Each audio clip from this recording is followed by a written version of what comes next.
Her fork clinked against her wine glass, her lips curling into a smile that wasn't a smile at all. "When we move into your duplex," she said, her voice casual, rehearsed, "I want the master bedroom renovated. It's only fair, since we'll be living there long term." The table erupted with laughter. My parents chuckled. My brother leaned back in his chair, smug, and I sat frozen. Not from confusion, not from surprise, but from clarity. Because in that single moment, I saw it. Every sacrifice I had made, every bill I had paid, every brick I had stacked into that duplex, they had already buried me inside it. I was the one who carried the weight when no one else would. 2 jobs, late nights, savings drained into down payments. While my brother floated from scheme to scheme, I bled for stability. When he married her, I welcomed her, smiled, toasted, even helped cover part of their honeymoon because family comes first. At first, she was warm, grateful. She'd call me the responsible one. But soon the compliments sharpened. Little digs, dressed as jokes. "Of course you'd never understand spontaneity, you're too busy being the landlord." I brushed it off, until I couldn't. The duplex was mine, my name on the deed, my money in the walls. But little by little, I noticed her fingerprints all over it. My mother called one night, casual as anything. She was asking if you'd consider repainting the master. Neutral tones. She says it'll feel more like home. Not if, when. Later, I overheard my brother on the phone. "Yeah, we'll move in soon. Don't worry, she's soft. She won't say no." They weren't discussing possibilities. They were making plans. That dinner table comment wasn't a joke. It was a declaration. I didn't argue. I didn't correct them. I chewed my food, kept my face blank, and let them believe I was cornered. Inside, I began sharpening my silence into a blade. I knew how my family operated. Entitlement dressed as tradition. If I raised my voice, I'd be painted as ungrateful. If I fought, I'd be accused of dividing the family. So I planned.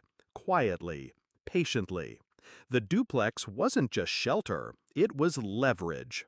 Step 1, I pulled every financial document into order. Deed copies, loan receipts, contractor invoices with my signature. Stamped, notarized proof that every inch of that duplex was mine. Step 2, I met with a lawyer. We drafted a formal notice, sharp as glass.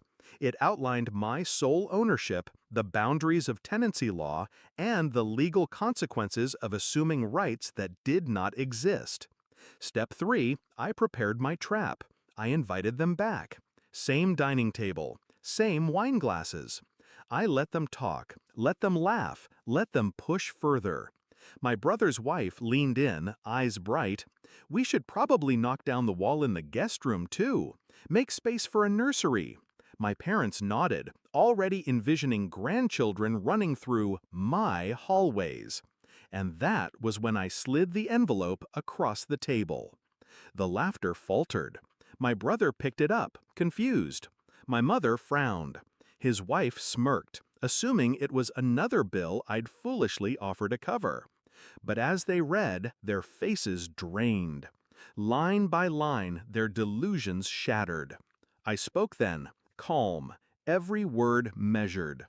This duplex isn't family property. It isn't community space. It isn't yours to renovate, to claim, or to occupy. Her smile froze.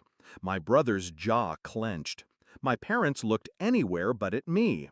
I leaned back, steady, my voice low enough to cut.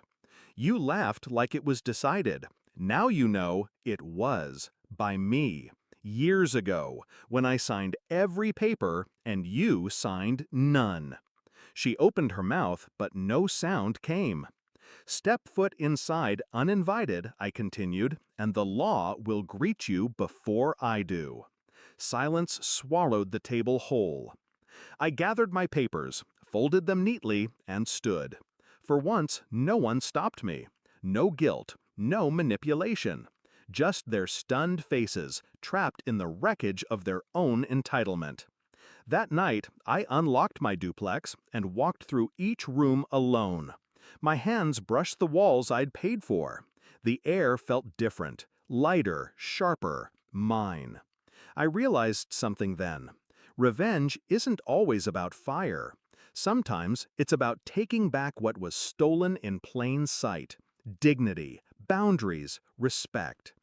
They thought I was too soft to fight, too loyal to draw a line. But they forgot. Silence can cut deeper than rage. And when their laughter died at that table, I finally heard what victory sounds like.